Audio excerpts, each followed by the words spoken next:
करता है ये उनसे डिस्कस कर रहे हैं, चर्चा कर रहे हैं। ये आपने चित्र देख लिया।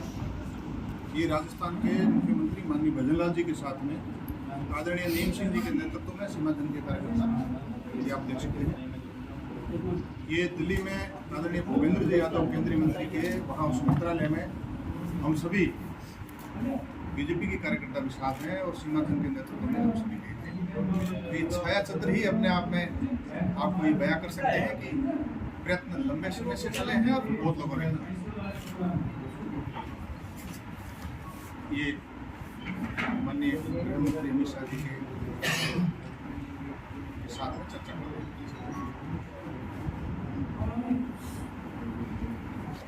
ये वन मंत्री का जब घेराव किया था, पूरी में सीमांचल ने घेराव किया था, उस समय की ये सीमांचल के लेटर से गया हुआ पत्र है।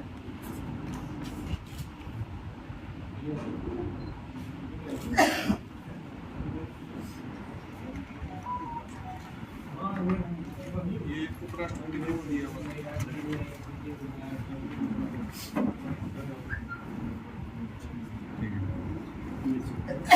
एक बार खड़े होके दिखा।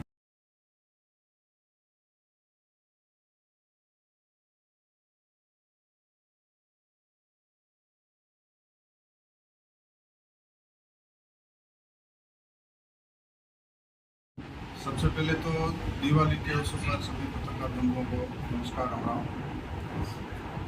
बाड़मेर और जैसलमेर के बॉर्डर एरिया पर डीएनपी की समस्या पिछले कई वर्षों से मूलभूत सुविधाओं में रोड़ा बनी हुई है। कई वर्षों से बीजेपी के नेताओं ने, कार्यकर्ताओं ने प्रयास भी किए और लगातार प्रयास जारी रहे।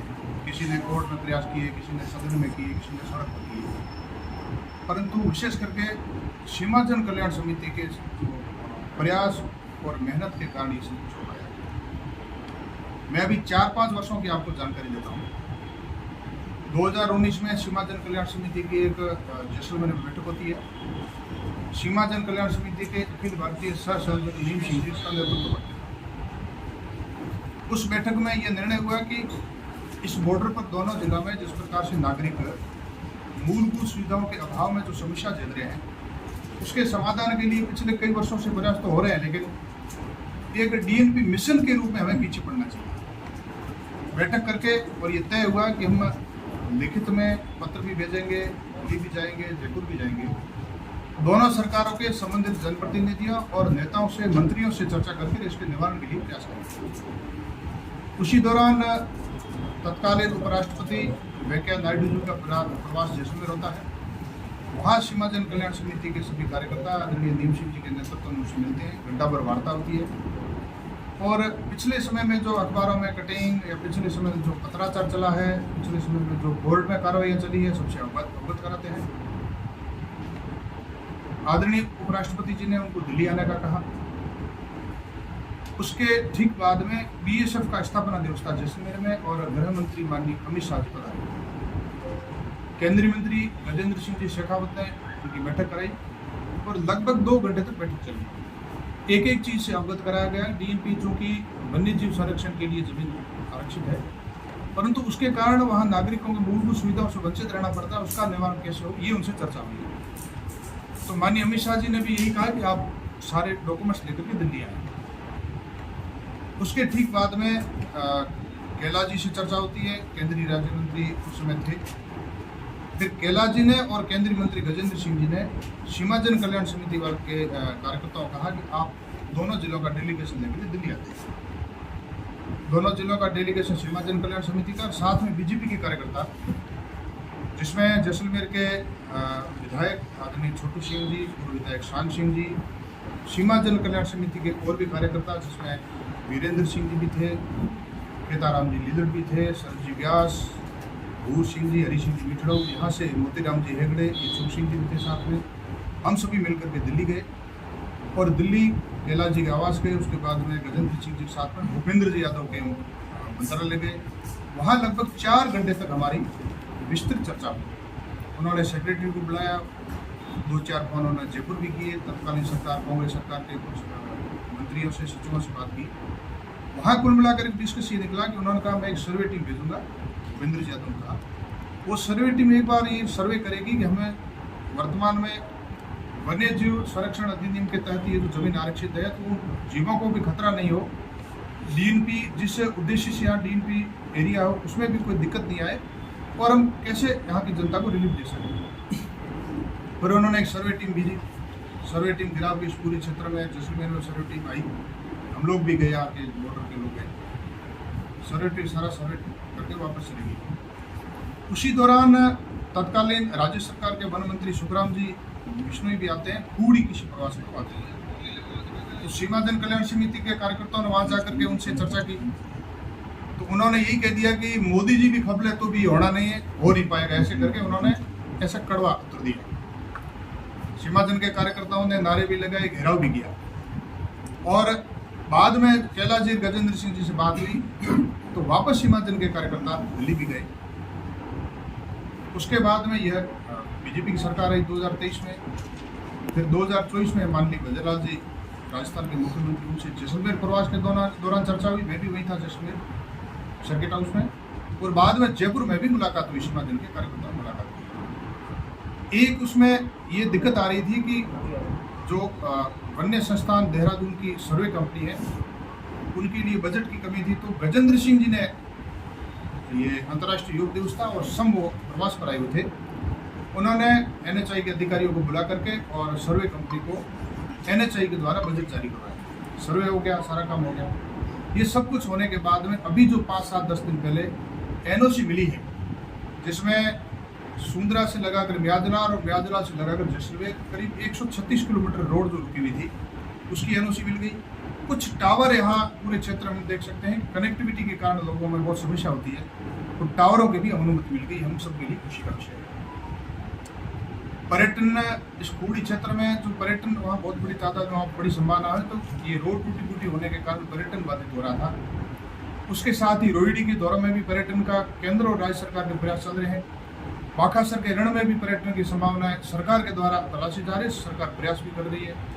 फिर किराड़ू के लिए प्रयास हो रहा है, मैं भी पिछले कई सालों से प्रयास कर रहा हूँ कि पर्यटन के दृष्टिकोण से बॉर्डर पर रोहिणी की धुरे, बाखासर का रण और किराड़ू का ऐतिहासिक मंदिर, ये सारी कनेक्टिविटी हो जाए ताकि पर्यटन के कारण कई युवाओं को रोजगार मिले। यह 136 किलोमीटर जो सड़क बाधित थी भारतमाला, इसकी एनओसी मिल गई, साथ ही टावरों की भी एनओसी मिल गई, टावर लग जाएंगे। और जब कैलाश जी केंद्रीय राज्य मंत्री थे केंद्र सरकार में, तब उन्होंने भी मेरे से कई लॉन्गिट्यूड लेटिट्यूड मंगवाए थे। इस बॉर्डर पर कई गाँव के कार्यकर्ताओं से मैंने भी फ़ोन करके वो लोकेशन मंगवाए, उसमें कुछ टावर बने हैं, लेकिन वो डीएनपी के कारण कई टावर लग नहीं पाए। अभी एनओसी मिलने के कारण कई टावर भी बन जाएंगे और हम सबके लिए खुशी का विषय है कि ये पर्यटन के रास्ते भी खुल जाएंगे, आवागमन भी सुलभ हो जाएगा। डीएनपी के कारण जो बाधा बनी हुई थी, ये एनओसी मिली है। शुद्ध रूप से सीमा जन कल्याण समिति के अथक प्रयासों, उसकी प्रेरणा से केंद्र सरकार ने यह एनओसी दी है, ये हम सबके लिए खुशी का विषय है। आप सबको जो इन 10-15 वर्षों में जो प्रयत्न हुए और विशेष करके 5 सालों में जो प्रयत्न हुए, उन प्रयत्नों से आपको रूबरू करवाना था, अवगत करवाना, इसलिए आपके प्रत्यक्ष हैं। आपके ही विधानसभा के लोग लिख रहे हैं कि मुद्दा तो रविंद्र पाटिल ने भी उठाया था, जो स्थानीय विधायक है वहाँ पे। देखिए, प्रयत्न ये आज के नहीं है, सीमा जन कल्याण समिति संगठन आज का नहीं, कई वर्षों का है। ये बॉर्डर की हर समस्या के समाधान के लिए संगठन निरंतर कई वर्षों से प्रयास कर रहा है। प्रचारक दिए हुए, संघ ने भी प्रयास किए, लगातार ये प्रयास हो रहे हैं। मानवेंद्र सिंह जब विधायक और सांसद थे तब उन्होंने प्रयास किए, कैलाश जी जब विधायक थे तब भी प्रयास किए, केंद्र में राज्य मंत्री थे तब भी प्रयास किए, स्वरूप सिंह जी वकील साहब ने कोर्ट में प्रयास किए। ऐसा कोई नेता नहीं है जिसने अपने कार्यकाल में, या ऐसा कोई बीजेपी का कार्यकर्ता नहीं है जिसने संगठन में रहते हुए प्रयास नहीं किए। मैंने स्वयं ने दिल्ली जाकर के अनेक बार मैं नेताओं से मिला, जयपुर में भी हम मिले, कई जगह मिले, लेकिन ये एक लंबी फहरिस्त है, लंबे प्रयत्नों के कारण ये काम हुआ है। देखो, होता क्या है कि आज मैं बाजरे की रोटी कोई चूर के ला के दे दे, तो उसका मतलब ये नहीं है कि बाजरी यहीं पक गई है, कोई थाली में पक गई है। उसके लिए बरसात भी हुई है, फिर उन्होंने सूट भी किया है, बाजरी बोई है, मैदान भी किया है, तारबंदी की है, लंबी चौड़ी खेती होती है, 5-6 महीने की जो खेती होती है, उसके बाद में बाजरी वो तैयार होती है, फिर आटा बनता है, फिर चूरमा हमारे हाथ में आता है। इसलिए ये चूरमा ऐसे नहीं बनता। सीमा जन कल्याण समिति के अथक प्रयासों और बीजेपी की सरकार के कारण ये हुआ है। और कोई ये राह बेता कह दे अब खेत में कोई मतीरा पड़ा है, तोड़ के किसी को कहते कि ये मेरा मतीरा ऐसे हो नहीं सकता। मतीरे के लिए भी बीज संग्रहण पड़ते हैं, फिर वो होता है, फिर बारिश होती है, लंबे प्रयत्न करने होते हैं। ये लंबे प्रयासों के कारण ये हुआ है और इतने सारे संगठनों ने, इतने सारे लोगों ने, भारतीय जनता पार्टी के कार्यकर्ताओं ने, भारतीय जनता पार्टी के केंद्रीय मंत्रियों ने, सबने कोशिश करके प्रयास किए। गजेंद्र सिंह जी का बड़ा इसमें योगदान रहा, लीला जी के भी प्रयास रहे और सारे बीजेपी के, जैसलमेर के, बाड़मेर के सारे जो पूर्व विधायक, वर्तमान विधायक या संगठन के कार्यकर्ता, सबने लंबी चौड़ी खोज ने ये प्रयास किए।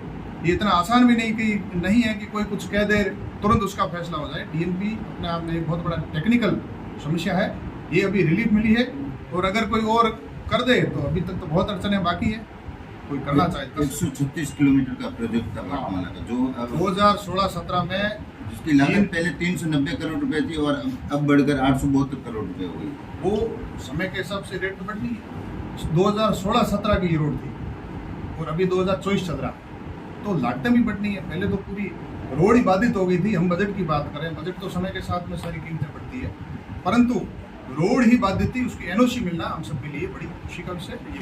तो आप बॉर्डर के इलाकों में रहे हैं, डीएनपी क्षेत्र का भी आपने कई बार जायजा लिया है, तो वहाँ हालात किस तरह के वहाँ के लोगों के? देखिए, टावर नहीं होने के कारण कनेक्टिविटी नहीं, कहीं कोई व्यक्ति बात नहीं कर सकता, बाहर कोई धंधे के लिए गया दूसरे राज्य में बात नहीं हो सकती, दूसरे राज्यों में रिश्तेदारी कोई बात नहीं हो सकती, पढ़ने के लिए विद्यार्थी बाहर है उनसे बात नहीं हो सकती, सड़क से लोग वंचित हैं, बिजली कनेक्शन ले नहीं सकते, बहुत सारी मूलभूत सुविधाएं जिसको हम कह सकते हैं, जमीन ना हम खरीद सकते हैं, ना हम बेच सकते हैं।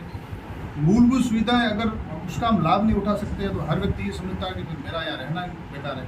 इसलिए अपने आप में एक बहुत बड़ा, हम कह सकते हैं, बड़ा संकट है वहाँ के लोगों के लिए। यह अपने आप में राहत मिलना हमारे लिए बड़ी उपलब्धि है।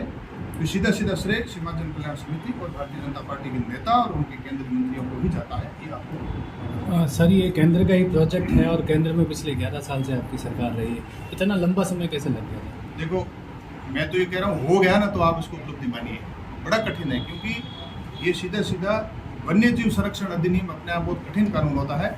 ये राहत जो दी है हमारे लिए बड़ी उपलब्धि। मुझे पता है, कई बार मैं प्रत्यक्ष रहा हूँ, केंद्रीय मंत्रियों के समक्ष उन सचिवों का कहना है, सेक्रेटरियों का कहना है कि कानून में जो लाइनें लिखी हुई है तो उसमें हम कुछ कर ही नहीं सकते, क्योंकि एक जीव को, अब जैसे कई पुल बनेंगे, अब जो ये लंबी चौड़ी सड़क 136 किलोमीटर बनेगी, कई सारे पुल बनेंगे, तो उसमें ये भी सोचा गया है।